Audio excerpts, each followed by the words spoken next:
अस्सलाम वालेकुम dear students, hope you all are fine. Dear students, आज हम कंटिन्यू करेंगे अपना lecture interspecific ecological interactions. Dear students, जहाँ तक इंटरस्पेसिफिक इंटरेक्शंस का ताल्लुक है, आप जानते हैं कि ये वो इंटरेक्शंस होती हैं एक इकोसिस्टम के अंदर या एनवायरनमेंट के अंदर जो between the members of two different species पाई जाती हैं।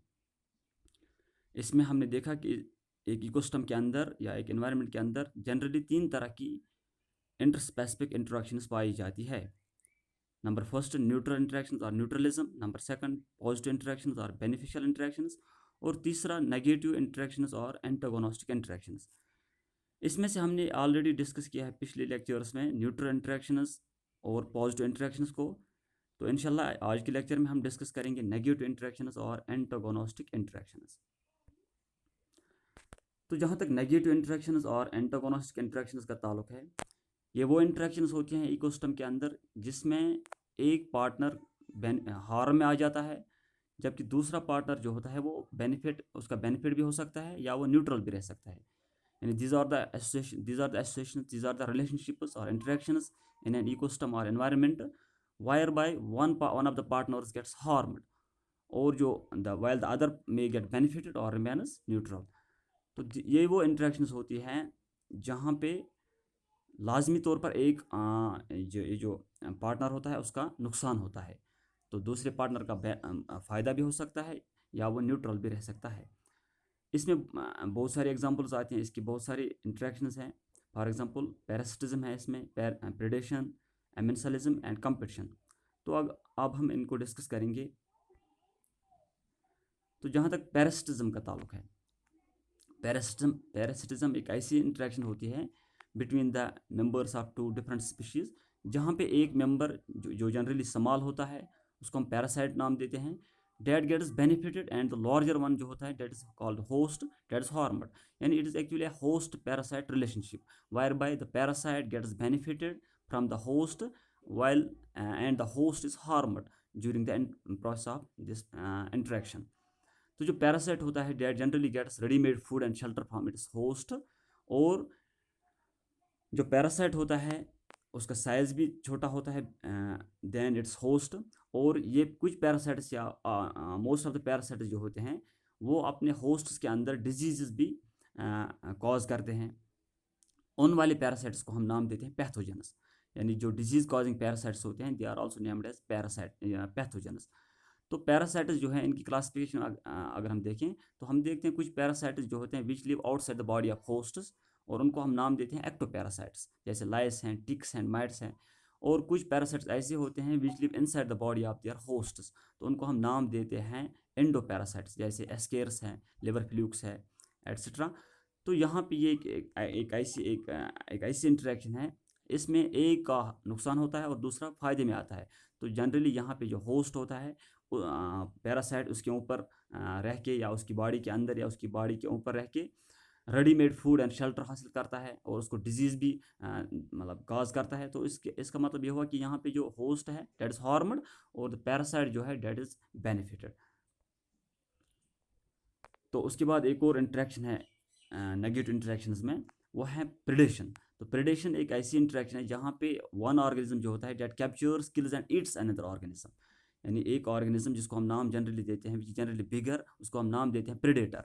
वो कैप्चर करता है, किल करता है और ईट करता है अदर दूसरे ऑर्गेनिज्म को, जिसका नाम होता है प्रे। तो यहाँ पे हम देखते हैं इट्स एन एक्ट ऑफ, यानी predation actually it is an act of capturing, killing and eating the prey by the predators. तो हम देखते हैं अगर हम फूड चेन्स देखें वहाँ पे हम देखते हैं जनरली जो प्लांट्स होते हैं उनको हर्बीवोर्स खाते हैं। तो वहाँ पे herbivores they are predators on the plants, plants are their preys and herbivores are their predators. और सिमिलरली हम वहाँ पे देखते हैं जो कार्निवोर्स होते हैं they are predators on herbivores.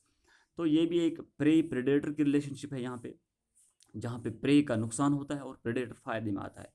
ये वो इंटरेक्शन होती हैं एक इकोसिस्टम के अंदर, इसकी बहुत एक इम्पॉर्टेंस है।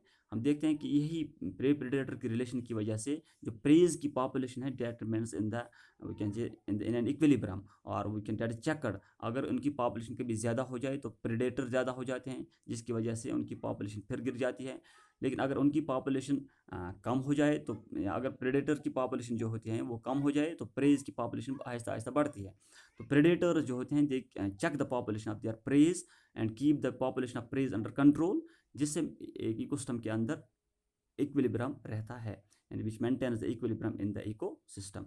तो यहाँ पे हम देखते हैं ये प्रेडेशन जो है ये भी एक नेगेटिव इंटरेक्शन है, जहाँ पे प्रेडेटर का फ़ायदा और प्रे का नुकसान होता है।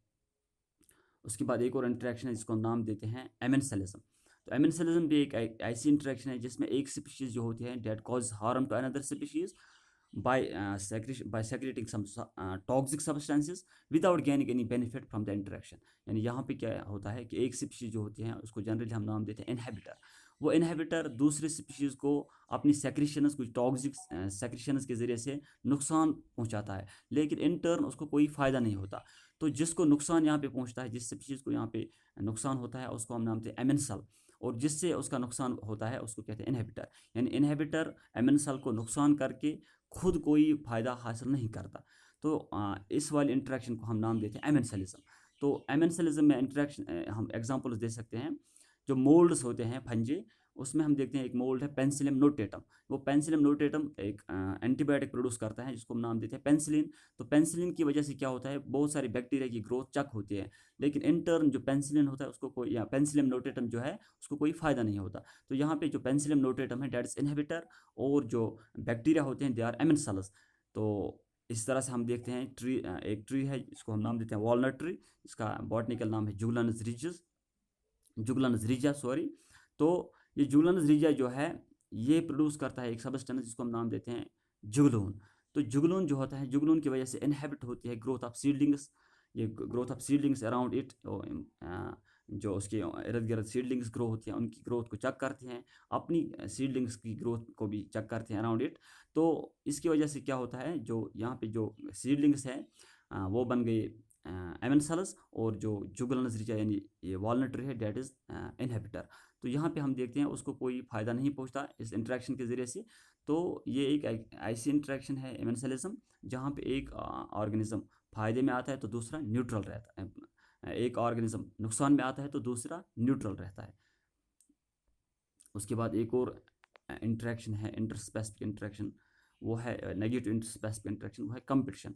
तो कंपटीशन एक ऐसी इंटरस्पेसिफिक इंटरेक्शन है, या हम देखते हैं कि जो अगर हम जनरल देखें कंपटीशन, तो कंपटीशन एक्चुअली एक ऐसी इंटरेक्शन होती है between two or more organisms where the organisms compete for limited resources available for them.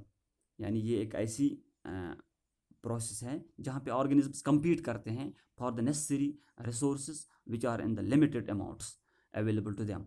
तो ये वाली जो इंटरेक्शन है, यहाँ पे दो या दो से ज़्यादा ऑर्गेनिजम्स के दरमियान कंपटीशन होता है, या ये compete करते हैं, ये एसोसिएशन होती है।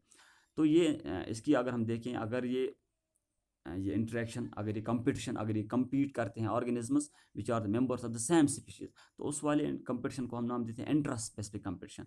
लेकिन अगर organisms of different species compete करेंगे विच हैव सेम नीड्स, अगर वो compete करेंगे फॉर लिमिटेड रिसोर्सेज, तो उसको हम नाम देते हैं इंटर स्पेसिफिक कंपटीशन।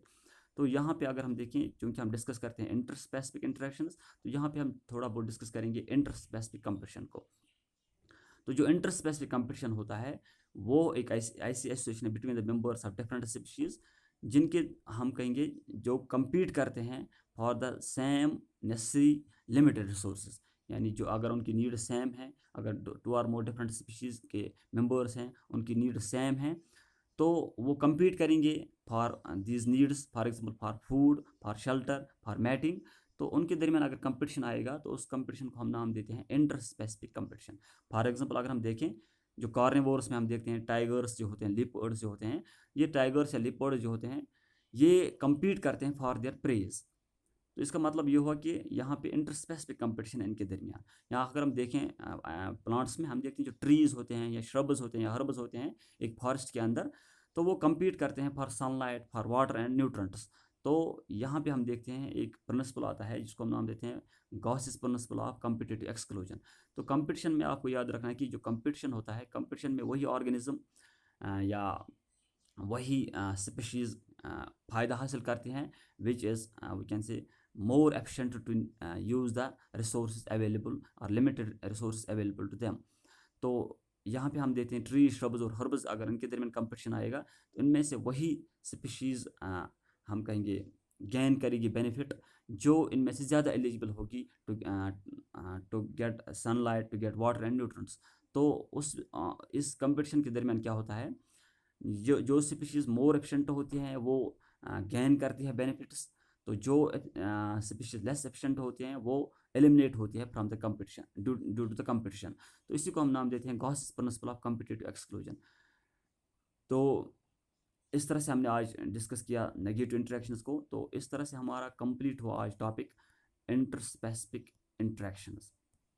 तो इंटरस्पेसिफिक इंटरेक्शंस हमारा टॉपिक कंप्लीट हुआ, जिसमें हमने 3 तरह की इंटरेक्शंस देखी। एक न्यूट्रलिज्म, वो ऑलरेडी डिस्कस किया है, पॉजिटिव इंटरेक्शंस को भी ऑलरेडी डिस्कस किया है, और नेगेटिव इंटरेक्शंस को आज हमने डिस्कस किया। Thank you, hope you have understood.